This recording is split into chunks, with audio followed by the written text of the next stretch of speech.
Terrain ahead. Pull up. Think rate.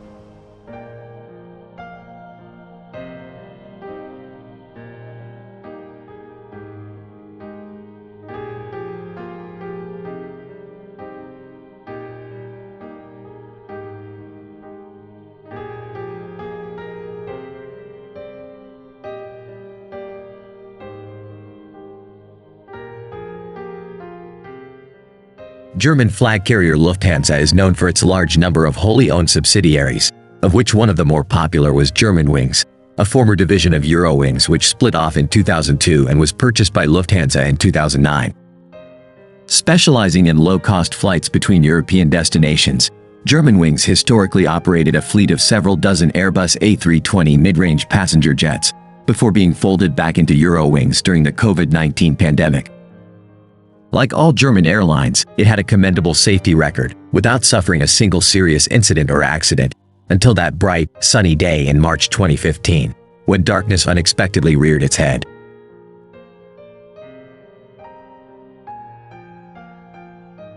Germanwings Flight 9525 should have been unremarkable. A routine morning shuttle from Barcelona, Spain, to Düsseldorf, Germany, the flight was not expected to encounter any adverse weather, and the 24-year-old Airbus A320, registration DAIPX, was in good working order with only cosmetic defects recorded in the technical log. The passengers hailed from as many as 18 countries and represented various walks of life. There were 2 opera singers returning from a performance, families coming home from vacations, business people traveling for work, and a group of 16 students and 2 teachers from a high school in the German town of Haltern am See, returning together from an exchange program in Spain. In total, 144 passengers boarded the plane, along with 6 crew, including 4 flight attendants and the 2 pilots, 34-year-old Captain Patrick Sondenheimer and 27-year-old First Officer Andreas Lubitz, who had just flown the plane in from Düsseldorf and were now entrusted to fly it back. With about 6,000 flying hours over a 10-year career, Sondenheimer was moderately experienced, while Lubitz was still fairly new. He had been flying for Germanwings since 2014 and had so far accumulated just 630 hours in the air.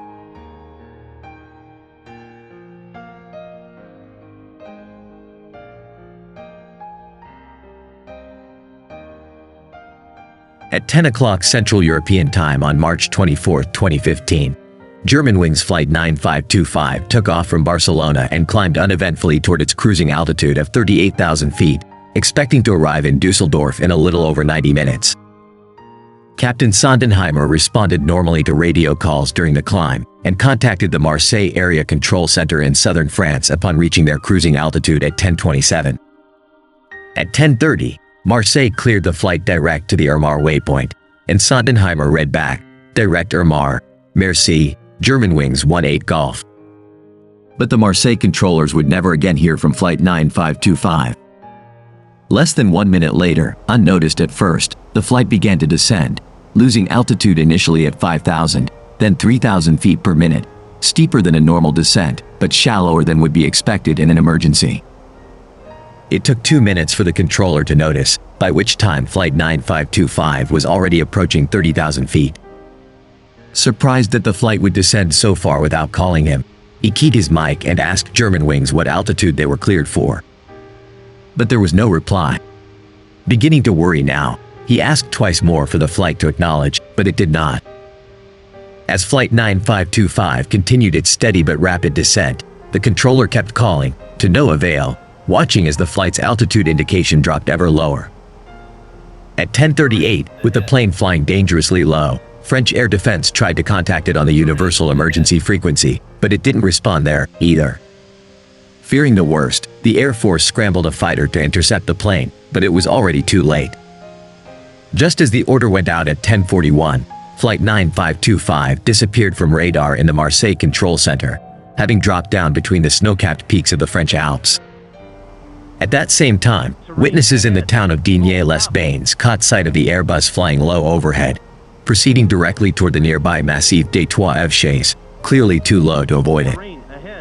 Approaching the 9,500-foot peak, the plane made no effort to turn away, until at last it disappeared up a remote valley, never to emerge. Seconds later, the Airbus plowed nose first into a precipitous mountainside at an elevation of 5,000 feet, obliterating the aircraft and instantly killing all 150 people on board.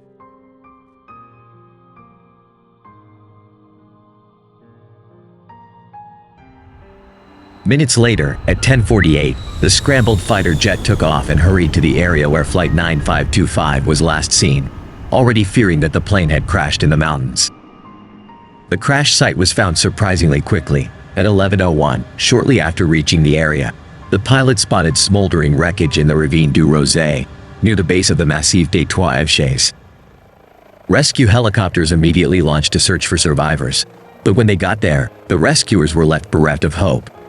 What was once an Airbus A320 lay shattered into countless fragments, the largest of which could not have been more than a couple meters across. Rappelling down to the scene, they were confronted with human carnage as well. Pieces of bodies, torsos, limbs, hands and feet lay strewn across the mountainside. Within minutes, they were forced to report the grim news that none of the 150 passengers and crew could possibly have survived. The crash upended the lives of hundreds, shocked Lufthansa employees, and forever scarred the town of Haltern am See, which lost 16 teenagers in a single blow. But at first, the reasons for this devastation were unclear. Publicly available data clearly traced the flight's long, steady descent, proving that the plane was under control and appeared to be operating normally at all times. The plane never exceeded its normal flight envelope, no distress calls were made, and automated reporting systems never flagged any technical faults to the company. Speculation ran wild, with proposed scenarios including a computer malfunction or pilot incapacitation due to lack of oxygen. But if a computer error somehow locked the plane into a descent, a far-fetched idea to begin with, then why didn't the pilots transmit a distress call during the nearly 9 minutes before it struck the ground? Hypoxia was considered a more likely scenario, but there was still much that did not add up. For French investigators with the Bureau of Inquiry and Analysis, or B, dispatched to handle the case under international law, the only answers would come from the plane's 2 black boxes. In a stroke of luck, a rescuer stumbled across the cockpit voice recorder, or CVR, within hours of the crash, and it was immediately rushed to the B headquarters in Paris. Finding that the memory within was not damaged, investigators were able to download the recording and listen to its contents only about 24 hours after the accident, an unusually quick turnaround. Their curiosity must have been indescribable. In that recording, they presumed, would be the outline of some bizarre scenario which led to the otherwise inexplicable crash.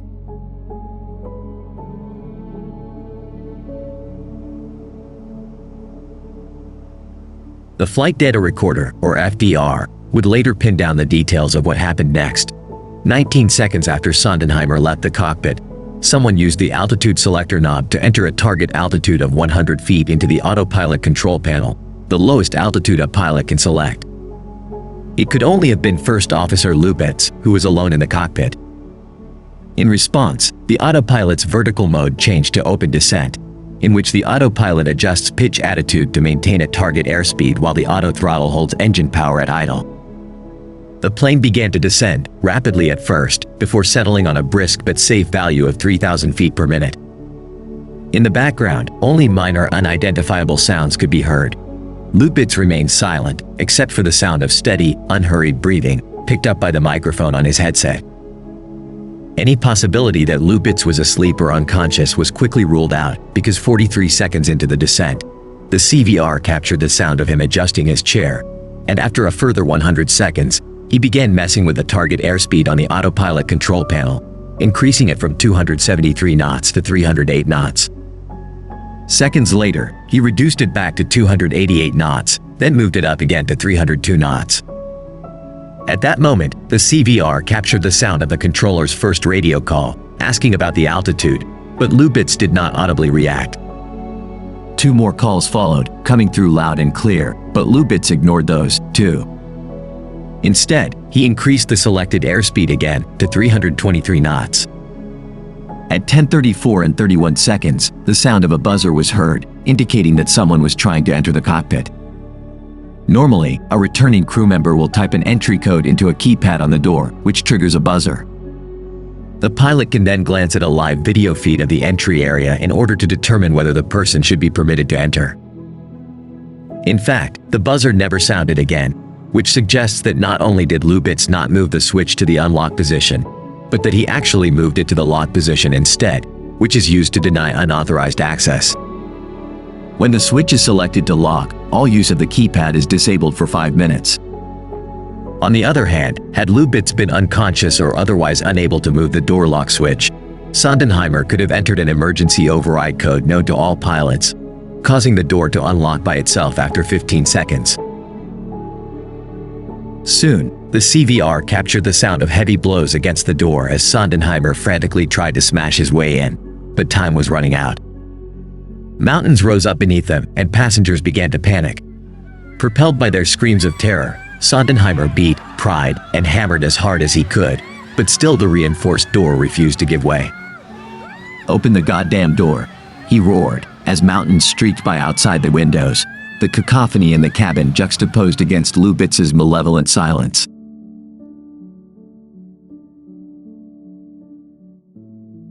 In the aftermath of the crash, experts proposed various measures intended to reduce the risk of pilot suicide, including a rule that there must be 2 crew members in the cockpit at all times. Typically, this means that a flight attendant must wait in the cockpit whenever one pilot leaves to use the bathroom, a policy which has existed in the United States for many years, but was not and still is not widespread in the rest of the world. Shortly after the crash of Flight 9525, the European Aviation Safety Agency began encouraging the policy in Europe in order to gather data about its effectiveness, but after the trial period was over, the results were not encouraging. In the opinion of EASA and the airlines themselves, the policy did not eliminate the risk of pilot suicide. After all, several high-profile cases of in-flight suicide have occurred with more than one pilot in the cockpit, and the presence of a flight attendant is even less likely to prove decisive. Furthermore, they argued, the policy leaves the cockpit door open for longer periods of time, increasing the risk of hijackings, which historically have been much more common than pilot suicides anyway. Pilot forums are full of such stories. You could be made to attend Alcoholics Anonymous meetings despite not drinking alcohol. You can be forced to spend thousands to prove you aren't suicidal because you take medication for general anxiety. The list goes on and on. The obvious lesson, of course, is that all of this drama can be avoided simply by failing to disclose to any of this information to the FAA in the first place. With all this information in mind, it should be clear why rolling back medical confidentiality rules won't solve the problem and might make it worse. But before long, pilots will learn that they can avoid this trap by declining to seek treatment at all. In the grand scheme of things, pilot suicide remains rare, but means exist to make it much rarer. And if the aviation industry truly cares about safety, the topic, as touchy as it is, must not be avoided. We owe it to those who died on Flight 9525, trapped aboard an airliner as their own pilot drove it unceasingly downward, possessed by demons known only to him. We owe it to Captain Patrick Sondenheimer, who died a hero, even if he could not possibly have saved the plane. And we owe it to future pilots, who should have the right to care for themselves without fear of punishment, as well as their future passengers, who would rest easier knowing that something has been done. We owe this because the Germanwings tragedy was not only a senseless act of murder, but the product of a senseless system, one which must be reformed before the next Andreas Lubitz, succumbing to the siren song of oblivion, steps into a cockpit for the last time.